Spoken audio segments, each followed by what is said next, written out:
Diwali, Thanksgiving, Hanukkah, Christmas, New Year's. The holidays are roaring towards us like a runaway train, but we're going to help you with that. This is ConTinual, the never-ending convention. My name is Jean Marie Ward, and I will be your host tonight with 6 wonderful participants who are here to help you deal with all of your holiday food issues, including what to serve those pesky Klingons who show up unannounced. So without further ado, we're going to get started and let everybody introduce themselves, beginning with Layla. Hi, everybody. I'm Layla Rain. I write LGBTQ romance, romantic suspense, and also contemporary romance, most of which is foodie romance. So I'm excited to be here on this panel tonight, talking about one of my favorite things. Cool. Angela. Hi, everyone. My name is Angela Pritchett. I am the author of Shut Up and Eat, the unofficial Doctor Who series cookbook. And yeah, I'm glad to be here tonight. Wonderful. Doc.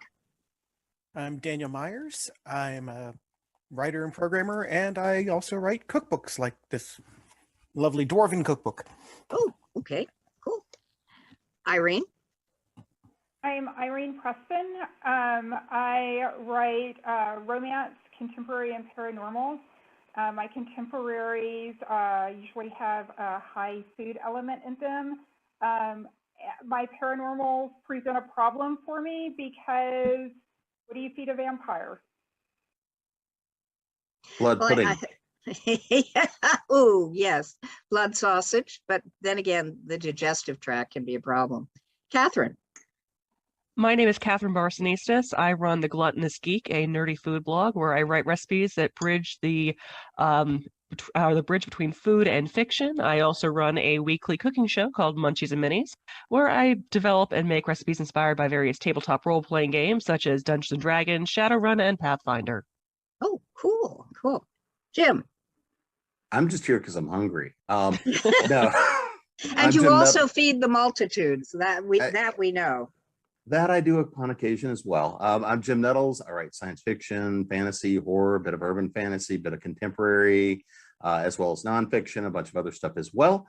I do cook a bit, and I also have been known to, I've actually written a cookbook or two, and actually I'm a certified barbecue judge amongst everything else, just to throw that out there.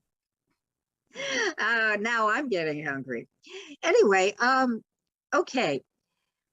It seems like we've got some cookbook authors here, as well as we're all serious nerds. So I'm going to ask you all, what is the holiday, whether real or fictional, that you most associate with food? Jim?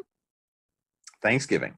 I mean, that's really the biggest one. And actually, because of some of the cooking and stuff that I do, that's usually the one where I'm cooking for 4 or 5 days in preparation, and a little bit of it's even for us, but that's probably my big one. Okay, Irene? Oh God, why is my answer always all of them? Every question I ever get, like, which is that? It's like all of them. I think you could just sort of start at Halloween and go through Easter. I think all of our holidays, at my family at least, have a huge food component. Doc? I think we need to start a new holiday called Gluttonous. Thanksgiving, I cook fairly traditionally, but I do a lot of really fun cooking for solstice. I forgot that in the intro. 21st, I always take the first day before that's a work day, I take that off, and I cook a lot of fun, fancy food. Okay, I'm gonna have to ask everyone, after I go around, what is your specific dish for the holiday that you mentioned. So, Layla. Probably a little bit like Irene. Ours tends to go from Thanksgiving to New Year's. Thanksgiving, we usually have a big group, and my husband, when he was like, we always cooked for everybody. He was a grad student, and so everybody came to us. Like, we had 30 something people one year. We have a smoker. Jim, we should talk barbecue. Mhm. We're from North Carolina originally, so yes. And then Christmas, you know, something to do with steak. And then New Year's is the one where we have a lot of fun with charcuterie, just like making trays where you can just kind of hang out and munchy for hours till the ball drops with some good champagne. Yeah, So, can't have it without something that bubbles. Yeah. Okay. Angela? Okay. Well, I mean, I'm kind of the same. It kind of starts by like Mid-Autumn Festival because I bake a lot of bread around that time, Ooh, all okay. the way through not New Year's, but my birthday, which is the day after New Year's. Oh, cool. So I do a lot of stuff all the way through that part. But also, since this is like a nerd thing, I kind of want to also say like what I always consider food with. I kind of feel like every meal in any of J.R.R. Tolkien's books is like a little mini like holiday. So like first breakfast, second breakfast, 11sies. So I'm going to have to ask you just how food works in the, not just, you know, in the Tolkien universe, but in the Doctor Who universe. So, Catherine, okay. What Okay. is the holiday you most associate with food, and what is the Oh. food on that holiday you can't do without? So I would say that if it was relatives, family, it would probably be either Thanksgiving or Christmas, because those are the holidays my family celebrates. And it would traditionally my dad would deep fry a turkey. He fell in love with it because he would be using the oven for several other things, and it's just quick and easy for him. So what he really likes to do is use that smoker. And I think he did back in 2019, because, you know, before the plague, he did this crown roast of beef, or one of those rib rack roasts of beef Yeah, in yeah. the smoker, and it was just phenomenal.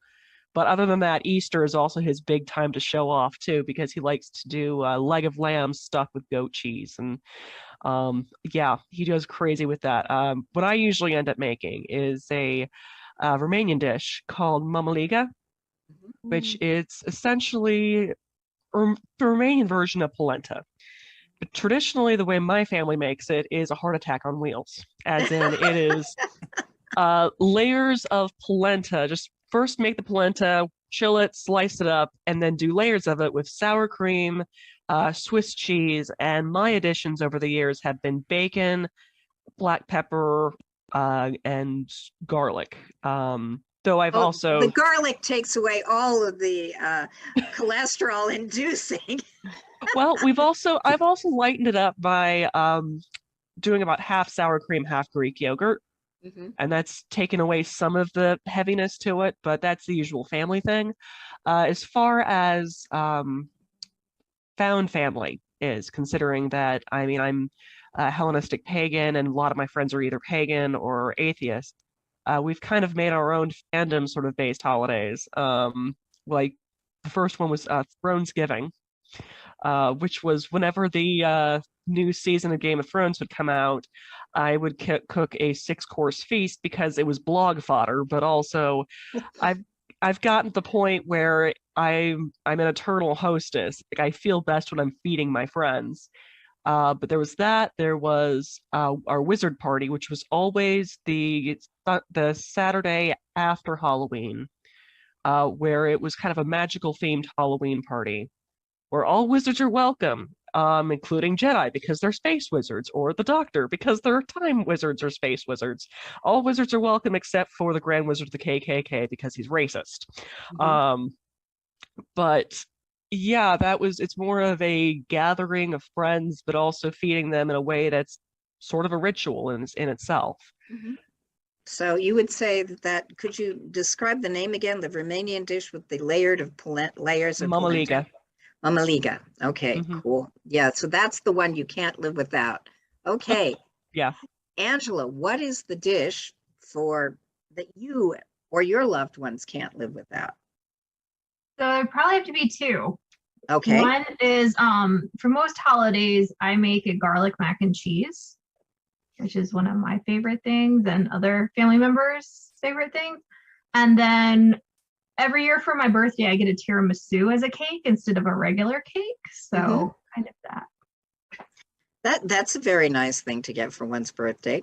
What about you, Layla? What's the dish? Thanksgiving is butternut squash soup. We started making Chef Keller's butternut squash soup, I don't know, like 6, 7 years ago. First time we did it, it took us over 5 hours. It was a nightmare.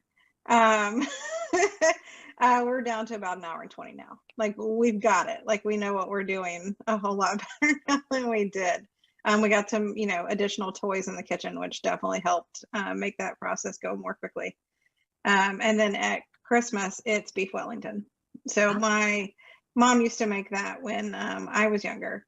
And then a couple of years ago, my husband and I started to make it. And if I like that. If my husband wasn't a scientist, he'd be a chef. So it's better than my mother's. Don't tell her I said that. But it's really good. So. Oh, sounds very interesting that two of the, we always think of the holidays being turkey, but I'm hearing two beef dishes, crown roast and then the beef Wellington. Jim, are you going to continue the beef theme here? And what is the dish that is essential? And I'm thinking barbecue. No, actually. So it's not just a thing. I mean, growing up, our, Thanksgiving, Christmas, Easter, all these different holidays. I grew up with Dad doing a lot of the cooking, and we would have the big extended family, all that sort of stuff going on. And sort of, I've picked up a lot of that for both, our family stuff as well as friends and different things like that. But the one that really kind of, I don't think I can not cook it anymore. So, I mean, for like Thanksgiving and Christmas and things like that, I'm always doing fried turkeys, smoked hams, a bunch of barbecue stuff like that. But the one thing that would get me in trouble these days, if I did not cook it, is I will always do a nice big smoked ham where I will take the smoked drippings off of that and then make what they refer to as the holiday crack.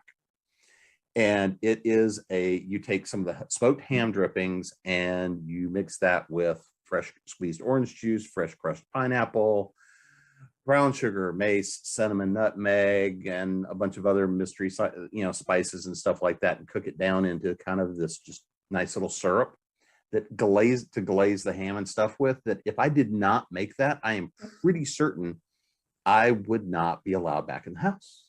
So Hang on, I'm drooling all over myself here. Oh no, that sounds delicious. And so that's what, and a number of the people, because I cook for not only for us, but for a bunch of friends and stuff like that too, where, there have been years where I've done as much as, smoke 14 turkeys, fry 14 turkeys, do like 12 hams, a couple 100 pounds of barbecue. And, that's about 2 days, for various holidays, but I'm making gallons of crack of the holiday crack. So that's the one I think anymore would get me in trouble if I did not do it. Cool. What about you, Irene? What is the one dish that the holidays just wouldn't be holidays, wouldn't be festive without? Well, I do have the turkey hat, which I don't think that y'all can get the full effect. It lights up. I really don't think Zoom is doing it justice here. But it's a trick because we actually use the leftover turkey to make gumbo. So we start at Thanksgiving, and after we have Thanksgiving, we make the Thanksgiving turkey gumbo. And then at Christmas, we have a tradition that comes from my husband's family where we have seafood gumbo on Christmas Eve. And that's almost more of couldn't not have it than turkey on Thanksgiving or anything else. We always have that gumbo. And in fact, last year when we were separated due to the health situation, we Zoomed our gumbo dinner together with my mother-in-law. She had her gumbo, you know, and we had ours, and we Zoomed gumbo dinner. And then on Christmas, we make turkey again, so there's more turkey gumbo. And, you know, of course, Mardi Gras is going to roll around after that, and more seafood gumbo. So we cook a lot of other things, but if there was one thing that kind of overall that maybe we wouldn't want to do without, that and my husband's rice dressing, those are probably the two things that everybody, and lemon squares. And Okay. oh God, he has all the things. Oh gosh, I am so getting hungry. Lemon squares, is that like lemon bars, only square? Yes, exactly. So there. again, we had a great aunt who made them for many, many years. And when she passed, I sort of took that on. And so now I make like just dozens and dozens of them, and they go all over the country. Yeah. I'll take a batch. Oh man. Yeah, I love those Southern like holiday staples like the lemon bars and deviled eggs and all that. And yeah.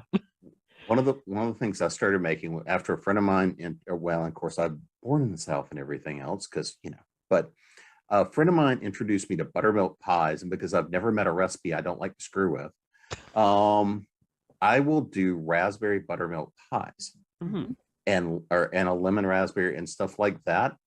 That will give a night. It's sweet but tart. Okay. That anything like the butter tarts that they have like up in Canada or anything like that? Or I don't think I've ever heard of a Pie? buttermilk pie before. Are you talking about chess pie, Jim? No. Buttermilk No. pie. It's very Buttermilk. Yep. It's a custard type pie. Oh, okay. So yes, and it was one of those things that friends of mine from up in the mountains introduced me to, even though it's quote unquote traditionally Southern, it's a very Appalachian one. And so because again, I've never met a recipe I didn't like to mess with. Yep, I can see that happening. And Doc, what about you? What is the one thing without which it ain't holidays, regardless of the holidays? The solstice is a little bit tricky because I try not to repeat what I've made. There's always something fancy and fun. I did the beef Wellington. I've done standing rib roasts. Did a whole porchetta at one point. We were eating pork for a week. Yeah.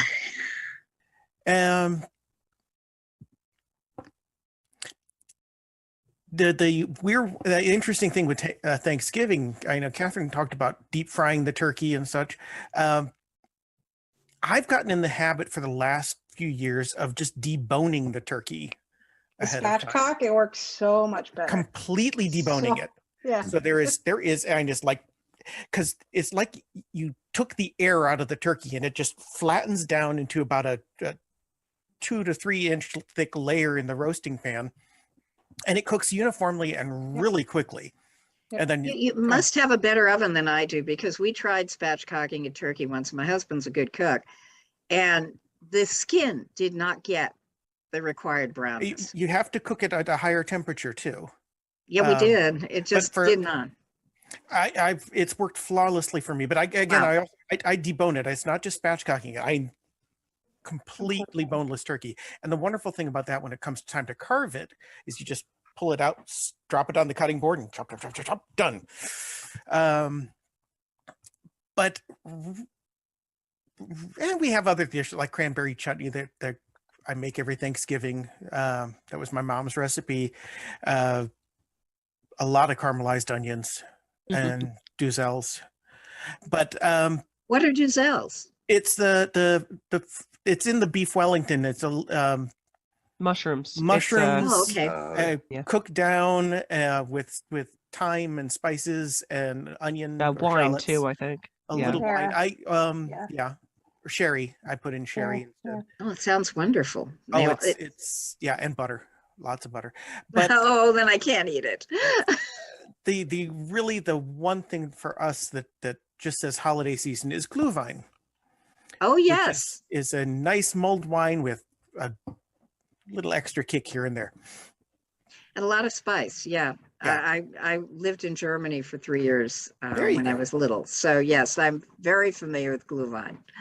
And I sort of enjoy it even in the Americanized versions you can get in the stores. And it's not that different from the one you can get from Williamsburg Plantation, Mhm. which is a mulled wine, they call it. They don't call it Glühwein, but somehow it only appears during the holiday season, you know.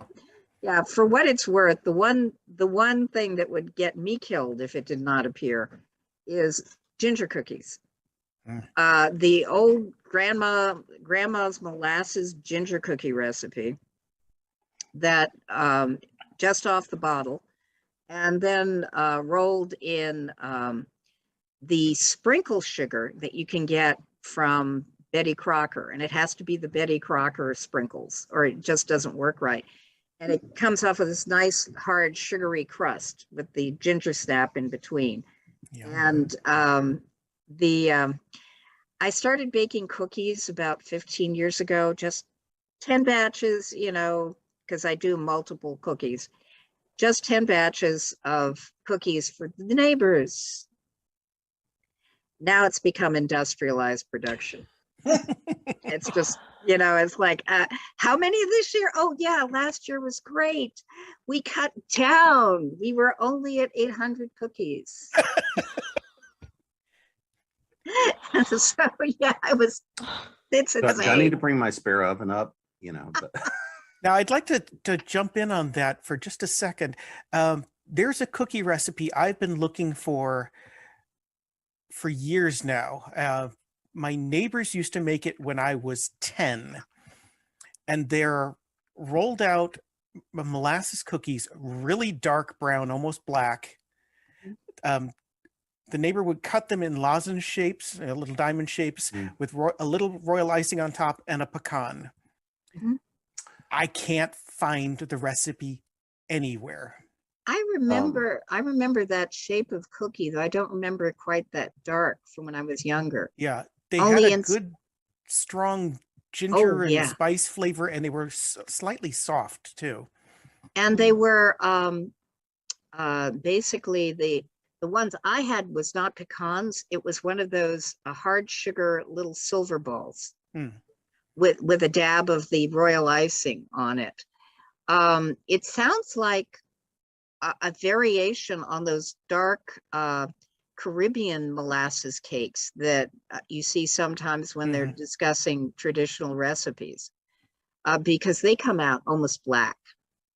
and a little bit of divinity chocolate on top with the so little bit of that whipped divinity.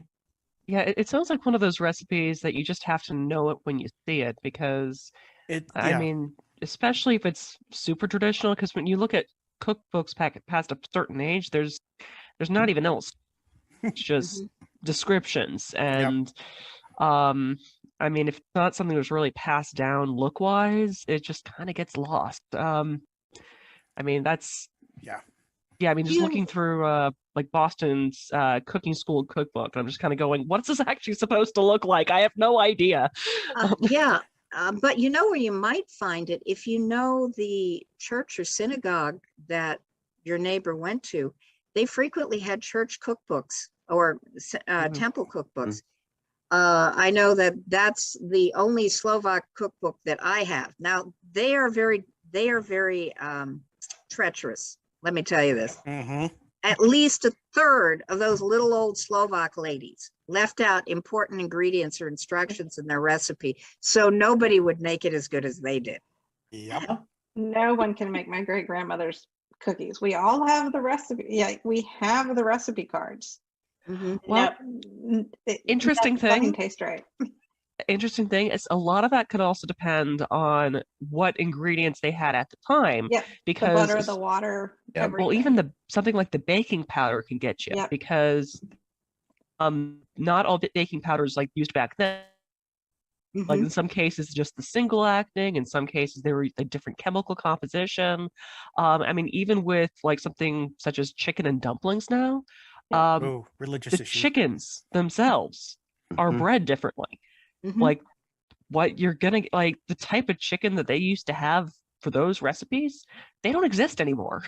Yeah. Or you have to get like the super like free range chicken, but no, they don't breed them like that anymore. So you're not, some things are just lost in taste because those particular ingredients just they're not in circulation. Yeah, Yeah, but I I know mean, my mother-in-law, and okay, and I know what she did. So I'm Mhm. sure it's these little old ladies deliberately did it because there was I do it. What are you yeah, talking about? yeah. Well, Jim, we know you're evil, so that's just fine. But anyway, my mother-in-law did this Slovak apple pie that we call pie R squared because it was made in a oblong dish because you had to have that much of it. And it's very rich with the apples and, very standard instructions, mostly. It's basically crust, apples, cinnamon and sugar, butter on top, crust. Okay. The trick to the pie is you have to liberally cover the base of the crust with with basic breadcrumbs. It has to be covered in breadcrumbs. If you leave out the breadcrumbs, the pie just doesn't work. It's a mess. And don't ask me why the breadcrumbs are magic. They are obviously magic, but the breadcrumbs are magic. My husband's brother, and this is also a holiday dish for us because we do it at Thanksgiving and birthdays. So it kind of fits in this. The reason we knew that this was happening, that basically my husband's brother is married to number 3. His, I don't know about wife number 1 because we never talked cooking. She was not into cooking. But when it came to not wives number 2 and wives number 3, when Greg's mother gave that recipe to wives number 2 and number 3, she left out breadcrumbs. And they never figured it out until wife number 3 was howling at me that what was wrong with her. She thought she could cook and Chris just will not eat her pie. And I went, what ingredients did your mother-in-law give you? And we discovered, and gee, add the breadcrumbs and suddenly it's Greg's mother's pie. So yeah, you got to watch those cookbooks because it's not all the ingredients, really. It's sometimes I'm just not going to let them cook as good as me.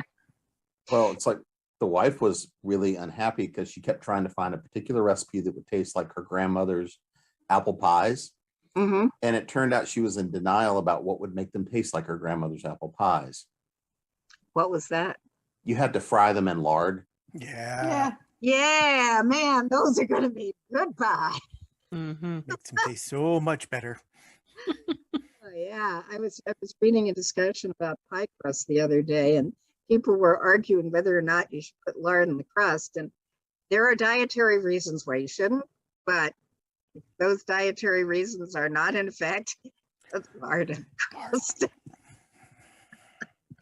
Well, pork just gets such a bad rap. I mean, it's actually one of the healthier animal proteins you can have. I mean, Really? oh yeah.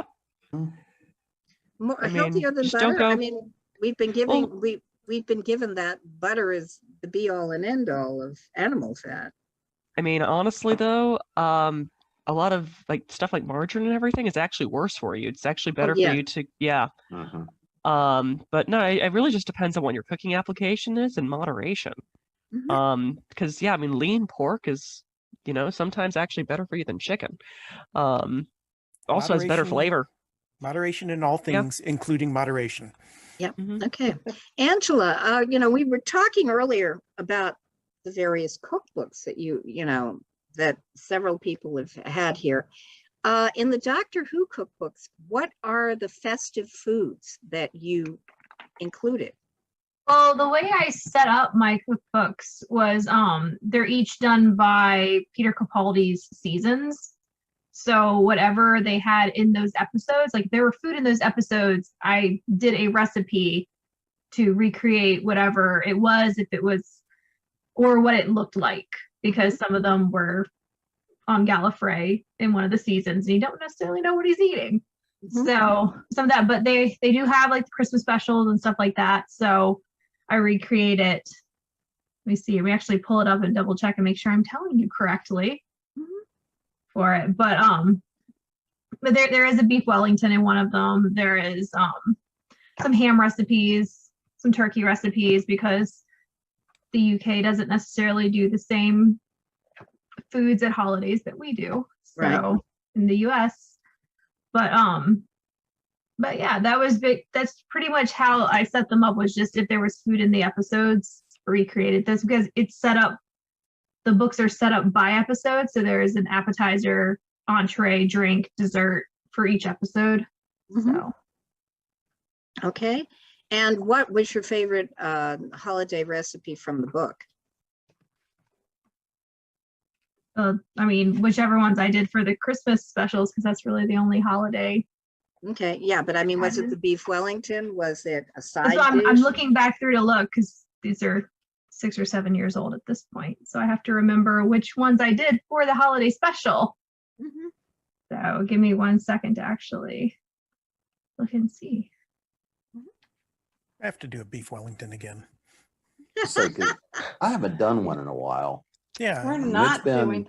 Well, are you My guys husband gonna made invite us one. all to the house when you do it? I mean, that's just cruel. Sure. Oh gosh, my husband made one with like instead of, since we had our roommate at the time was allergic to mushrooms, we used I want to say Castelvetrano olives for the kind of a top and odd man out of that, and my husband was having fun with the puff pastry, and we had dinosaur cookie cutters, so we totally had a beef Wellington just covered in dinosaurs. It was great. Sounds fantastic. Love it. That would actually be appropriate for the Doctor Who cookbook, wouldn't it? Because, you know, the anachronism of dinosaurs and beef Wellington right there.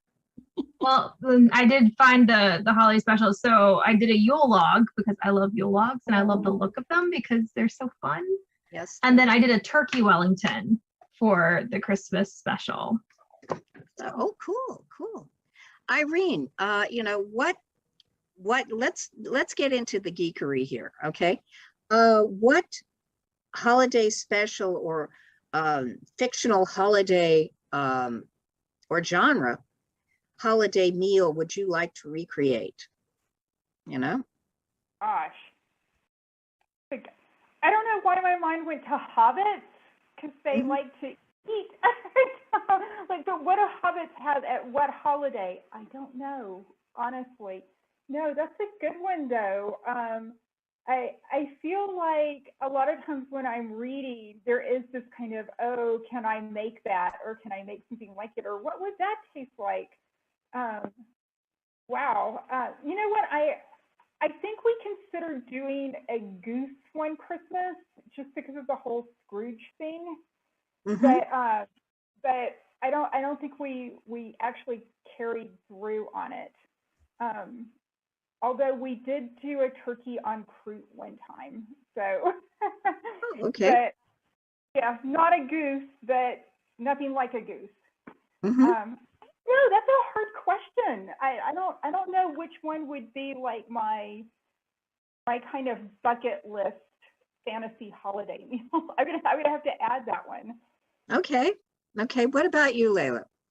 Fantasy holiday that you'd like to recreate that My favorite holiday movie is Die Hard, but I hate Twinkies, so I can't make that work.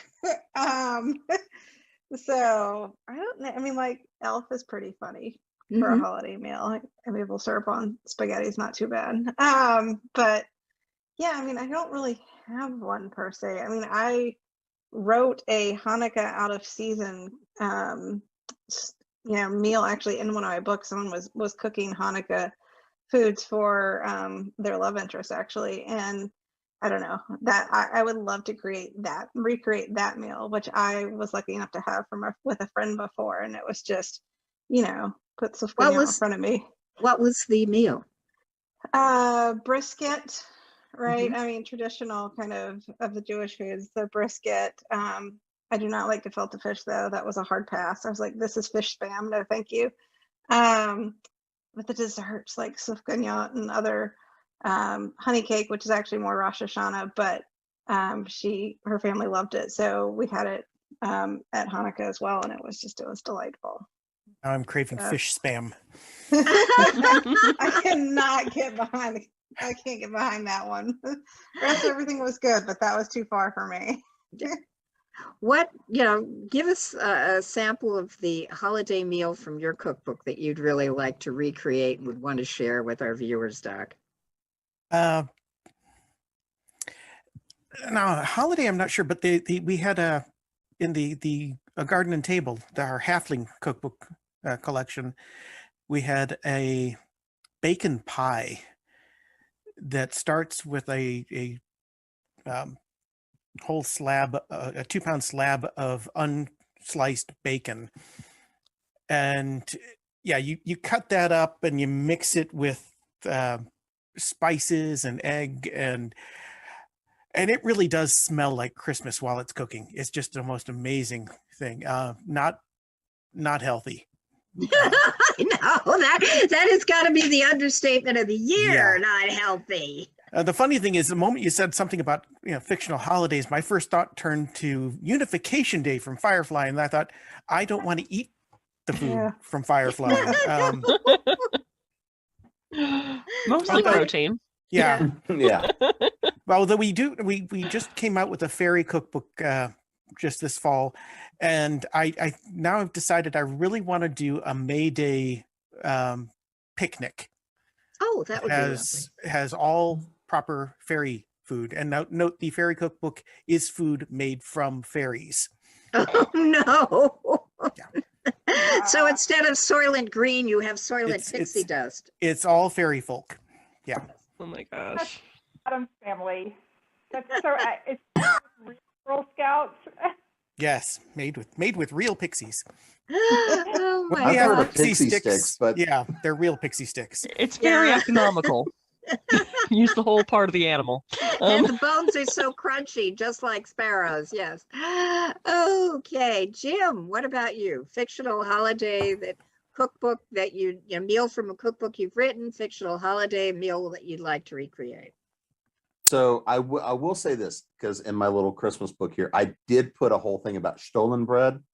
And I almost put a recipe of the recipe I use for Stollen in there. But ironically enough, I think the one I still want to do, and I think I actually might have done in a way, is because when you watch The Grinch, you have the big feast at the end, and they're always just talking about the roast beast. And I'm like, I just want to know what it is so I can try to cook it.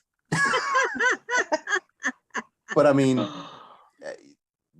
I've cooked the whole big thing before, where it's just let's see how much stuff, how many people do we have? 50? Okay, great. I can go nuts now. One event I do during the summer, we'll be feeding a couple of hundred people. So you can do all sorts of obnoxious stuff and have a lot of fun with it. But for holidays, that's one that I always look at when they talk about, the big feast and the roast beast. And I'm like, that has 4 legs to it. One hopes. And one hopes. Capybara. Yeah. Oh, but And they're so sweet. Yes. Yeah. So I'm like, they- is that suckling pig? Is that? Suckling pig wouldn't feed that many. We used to do that in South Philadelphia. So it's delicious, but it doesn't feed a heck of a lot. In fact, the last suckling pig I ever saw was at a Pentagon Christmas party in the 1990s. And I was the only one who wanted to eat it because everybody else was looking at it. They left the head on. Yeah. Can I They get haven't some been of to those many Puerto cheeks? Rican weddings, have they? No, they hadn't. They hadn't. Like, does your food have a face? I Oh, will look, eat fish adorable heads, too. and tasty. Yes. Catherine, what about you? Oh What meal gosh. from one of your blogs that would you like to create? What What geeky meal would you like to create, recreate? Oh man, no, I've made so much. So I've done about 2 season finales so far of my cooking show, the Munchies and Minis cooking show. And I try to end it out, well, also because the holidays are insane and trying to stream 3 times during the month of December is insane. So I just try to lump in as a holiday special, like all 3 recipes in one holiday special. So the first year I did a Faerun, like based off of Dungeons and Dragons Forgotten Realms campaign, where I did, oh, what was it? Meatballs based off of the goddess Maleki, fourth feast meatballs based off of forest goddess Maleki, which is actually also inspired by a Finnish goddess of the same name, the Finnish goddess of the hunt.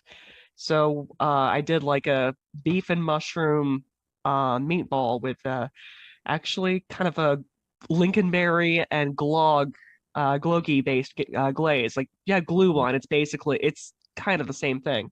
Where I did like a midwinter ceviche for the ice goddess, and Tamora's lucky crumble, where it's like a crumble with all sorts of I want to say magic associated ingredients associated with luck, like sesame seeds, for example, in Chinese cultures is usually associated with coins and good luck. So that's also why you find it on a lot of desserts around like the Chinese New Year and whatnot. I had to basically like do all sorts of crazy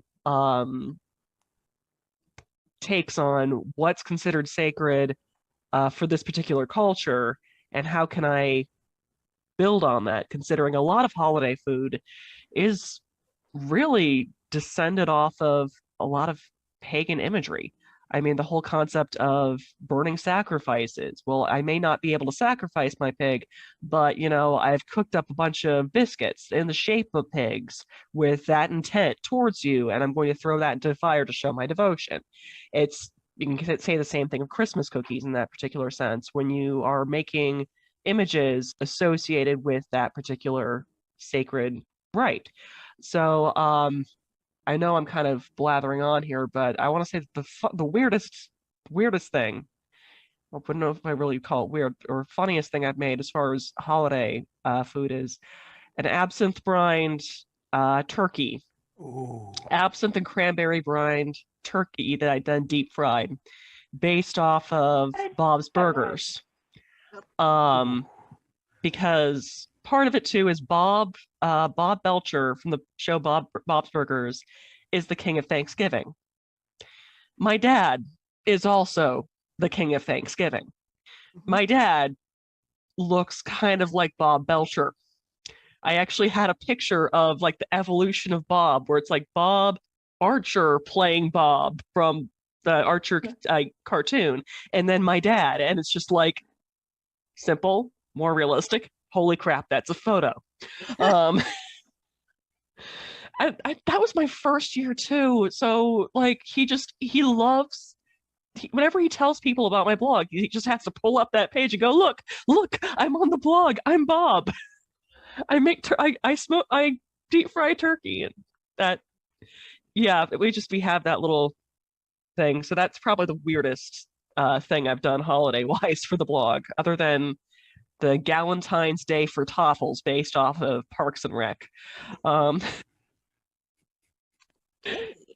Yeah, That's going into really deep into nerd territory. It's like Valentine's Day, but with like Lilith Festival and frittatas, as Leslie Knope puts it. Frittatas. Okay. Okay, sorry, I'm blathering. No problem.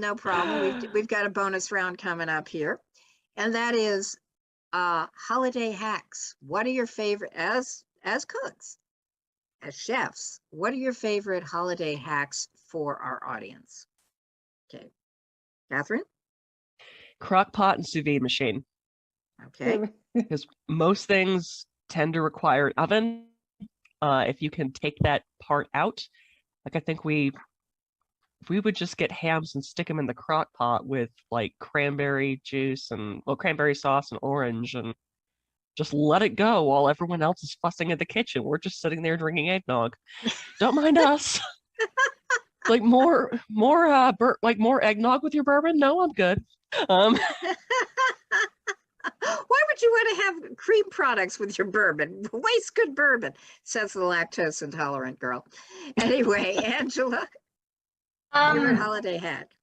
Holiday hacks that I would say for people that aren't as confident in cooking is don't be afraid to get stuff that's pre-made. Like if you're not really confident in making bread or something, get the pre-packaged stuff and use it, because like you don't want your time to experiment and learn to be when you're cooking for your family at Christmas, Thanksgiving, whatever holiday it's at. So don't be afraid to go and get the pre-packaged stuff and use it to put in your food. Okay, great. Doc? Stuck. Other than deboning the turkey, I don't. And That's following on Angela's comment, I would like no. For solstice, I'm always cooking something I've never made before, so it is all experimental.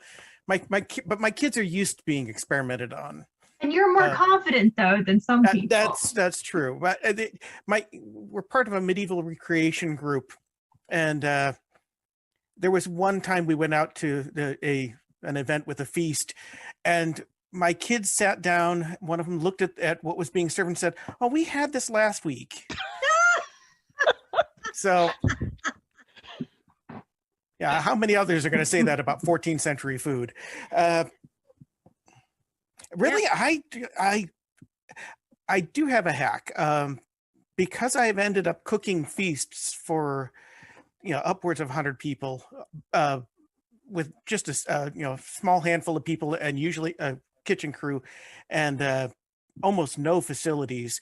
I end up making what I call a brain book.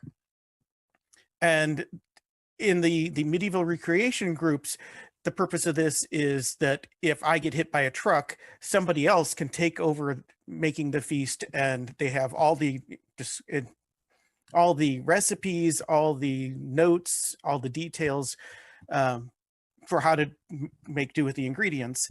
But it also includes very specific timetables, and I've made one up for Thanksgiving because I do make the same thing for Thanksgiving every year.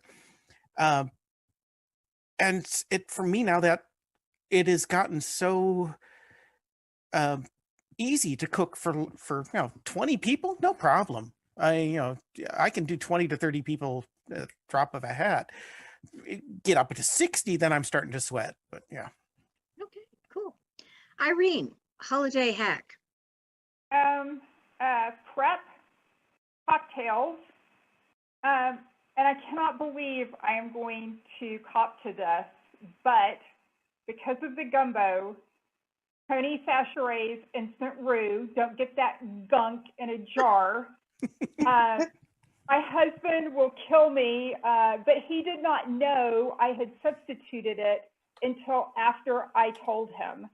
And it will make the fat lower. So it's a slightly healthier gumbo, but it tastes, he couldn't tell the difference. So Okay, what is how do you spell that?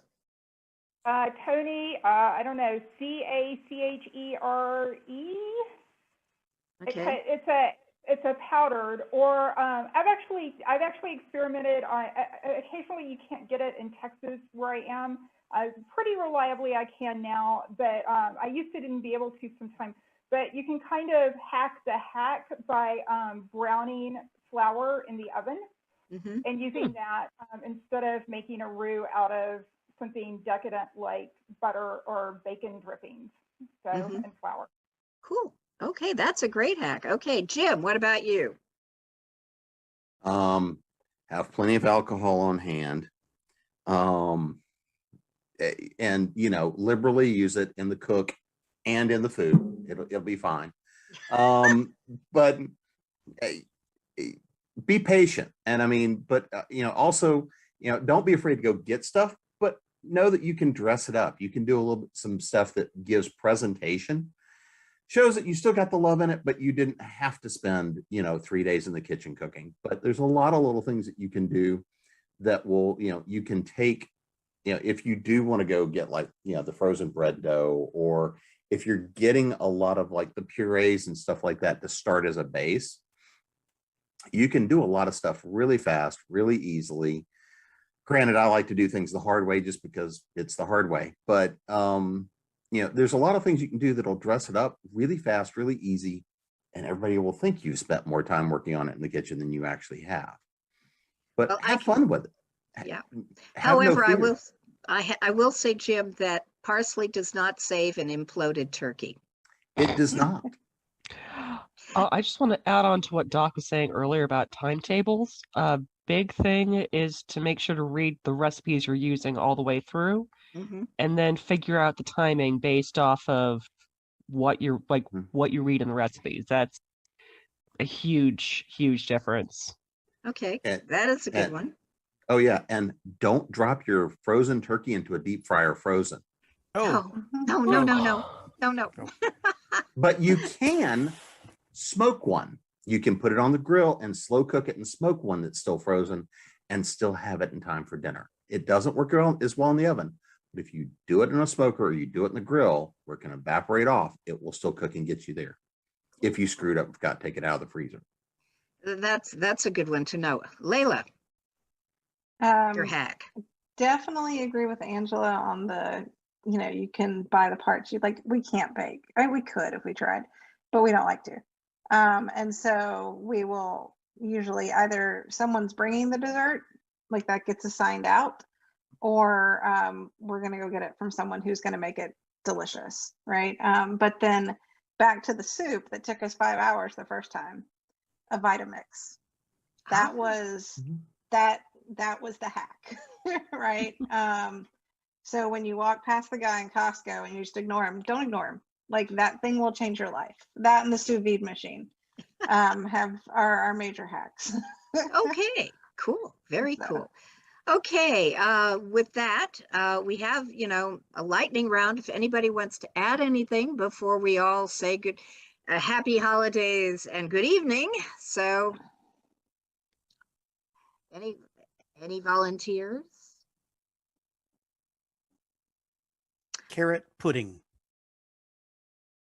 I've got a recipe for it's like a bread pudding with grated carrots, fresh out of the oven with a splash of brandy on top. I'm hungry again. I'm on the West Coast and I haven't eaten dinner yet, and this has killed me. Okay. The thing I've made a couple of times for a couple of friends, like Halloween parties in the last couple of weeks, I've been doing baked brie that was nice, fast, and easy. Yeah. But make it a baked honey brie where you're also using some shredded Parmesan in it because it gives it a little bit firmer body, and a splash of vanilla in it because then you get the waft of vanilla when you dip into it. Mm-hmm. Ooh. So this is a dip. Yeah. Okay.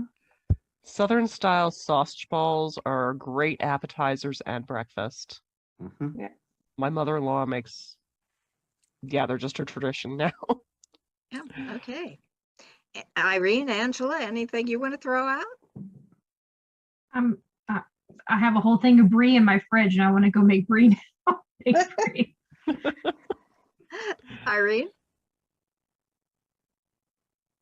No, happy to be here. Yeah. Anything you want to, any food stuff you want to throw into the party mix here? No, I am like jonesing over like several things that other people have mentioned right now. I feel like we're all going to be making beef Wellington soon. So my food brain is fried. Although the suckling pig is now competing with the beef Wellington. I got Now, if you My want, husband just brought a bunch of venison home. Yes. Oh God. The And- one and thing another- my mother made once that was spectacular was venison meatballs. You basically use equal ground venison and pork, and then make them like a traditional Italian meatball, but do not use egg. We Use the just sauce. made some and need to put them in the smoker.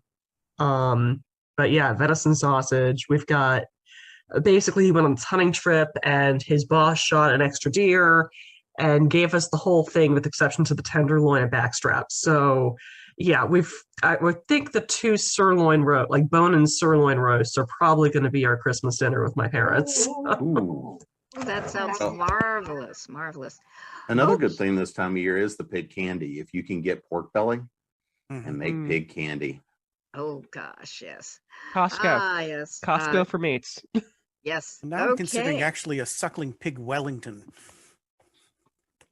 If you can do That would that. be amazing. That would be I'm just absolutely.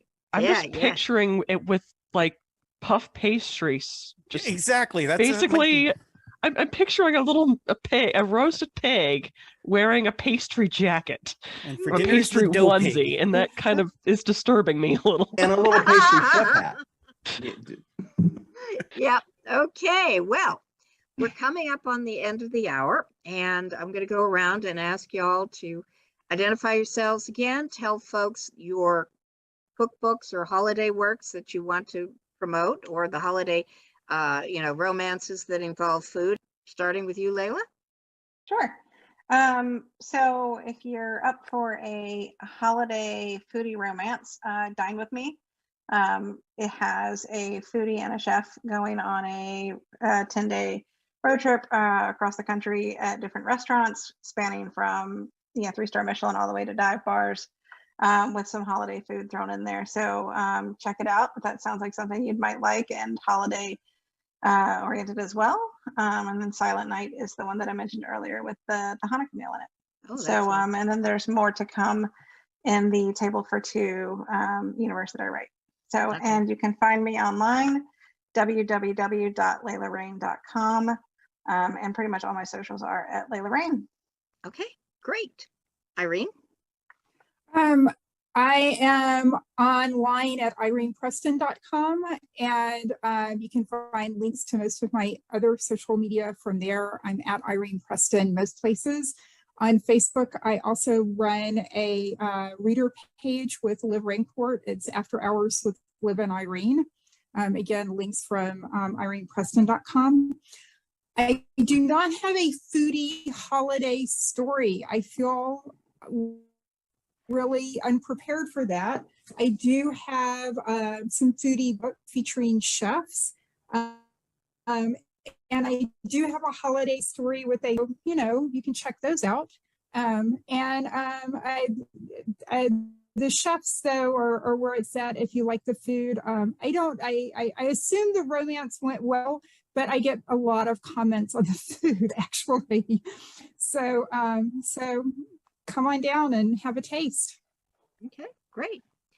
Doc?